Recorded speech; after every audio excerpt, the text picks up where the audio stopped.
Welcome back to the deep dive.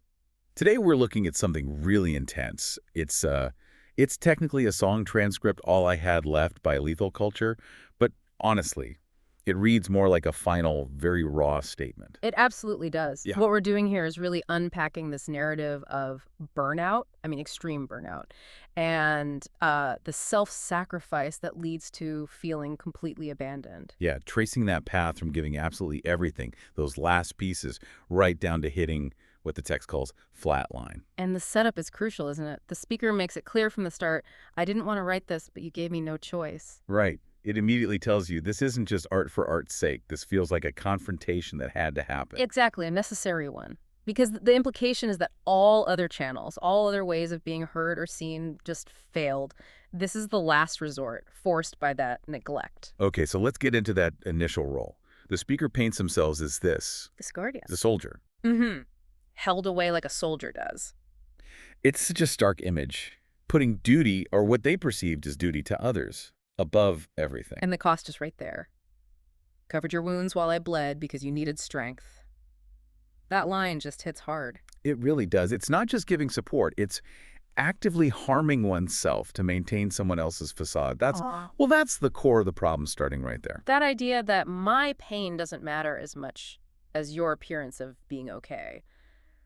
It sets up this dynamic where the speaker is just functional support. And it goes all the way, I gave you mine till my pulse slowed down, now I'm flatlined. It's such a visceral metaphor. Flatline, yeah. It suggests like a complete system failure. Not just emotional exhaustion, but something deeper, almost existential. Right, and this wasn't just occasional help. The text mentions staying on call, being there no matter the storm, offering counsel at 2 a.m. That's relentless emotional labor. It's constant availability and giving everything. I gave you my light, it says, my fight, my time, my breath, just pouring everything out. Which brings us to that really key insight, doesn't it? The speaker realizes their value was purely functional. I was the glue for a broken team. That's it, isn't it? Not a person, but a component. A necessary thing to hold it all together. And that's the danger of being the glue, you know? The glue itself is expected to hold indefinitely without needing anything back. It's seen as a resource, not a relationship participant with needs. Until it breaks. And that's the turning point in the text, right?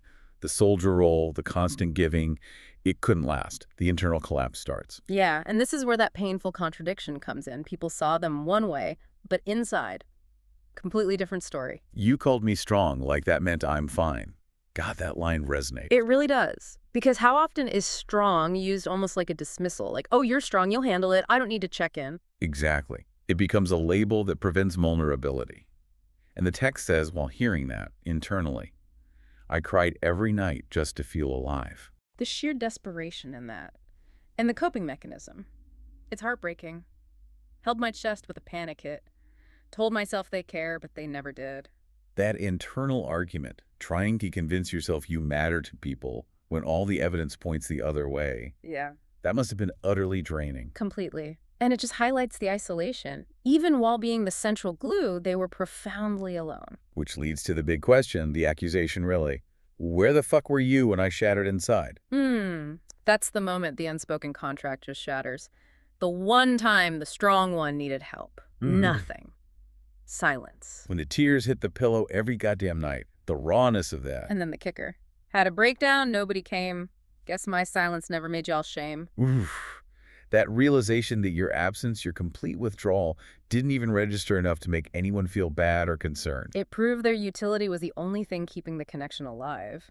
Once the resource stopped providing, the attention just vanished. So this brings us to the theme of being used and then discarded, right? The transactional nature of it all. Precisely. The speaker starts questioning their role explicitly. Was I just a door? Was I just a crutch? That feeling of just being a means to an end for someone else, and how it cheapens everything, even the idea of love.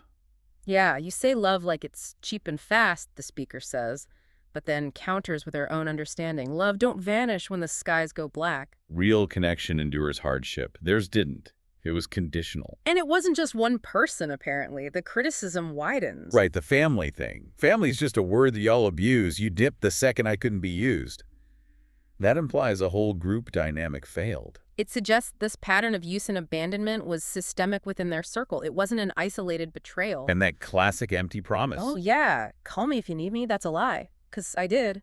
And all I got was silence in Yeah. reply. So sharp, so direct. It just cuts through the usual social niceties to the brutal truth of their experience. They reached out, nothing came back. And the cost of getting to that point is reiterated the sheer self-destruction involved. I broke in half just to keep you whole. Carried your pain while I lost control. It wasn't just giving time. It was sacrificing their own stability, their own self. Ending up hollow and cold. And the text says people watched it happen. Left me to rot while you watch me fold. That active watching. That's chilling. Yeah. It's not just neglect. It's witnessing destruction and doing nothing. Which is probably what forces the final shift, the move towards closure. Okay, so the breakdown happens. Abandonment is confirmed. What's next? The burial speech. Yeah, it's framed as this very deliberate act. I wrote this song as a burial speech for the me that gave till I couldn't breathe. Burying that old self. The one who could be exploited to that degree. It's not about revenge, it seems. No, the text clarifies. I'm not bitter. I'm just done pretending this chapter's closed. This book is ending. It's presented as achieving clarity through exhaustion. The chapter of being endlessly available is definitively over. And with that clarity comes boundaries. Real solid ones. Next time you'll drown and swim alone because I'm out the game, my heart's going stone. Wow. My heart's going stone. Yeah. That's a conscious decision to harden, to protect against future harm. Purely self-preservation. It's not about attacking them. It's about defending the self. And the proof, the final evidence that this was necessary wasn't in words, but in the lack of action from the other side. Exactly. Yeah. That list is so powerful. No calls, no texts, no prayers, no checks. The silence. Just silence. A silence that told me everything. It validated all the pain, all the doubt. The silence was the confirmation of their conditional value. And from that silence, from that emotional flatline and coldness, something else emerges at the very end. Yes. The transcript ends with this sudden shift in energy. And now you get my heat. Heat. Not light, not warmth, but heat. What is that? It feels like the consequence. The energy that was suppressed, the grief, the anger, the realization it's finally being expressed, but not as vulnerability, as force. As a Warmth, warning. the protective fire. The giving is over. Now there's this boundary of heat. Right. So if we trace it all back from being the light, the fixer, the soldier, giving their time, their fight, their breath. Through that awful period of being stuck in this dark, crying at night, feeling invisible despite being called strong. To the final realization through silence, the abandonment. And then hardening, Yeah. the heart turning to stone, and finally this expression of heat. The big takeaway really hammers home that difference, doesn't it? Between how people label you strong and your actual state, and the immense, sometimes fatal cost of being the glue for others. Absolutely. Which leaves us with a final thought, really, for you listening. The speaker explicitly says they're not the hero anymore, not the fix. They drew a line. Now, if the silence they received told them everything about the relationship, what does their sudden focus heat, their heart turning to stone, tell those people who relied on them? What does it signal about their future now that their safety net, their fixer, has just burned away?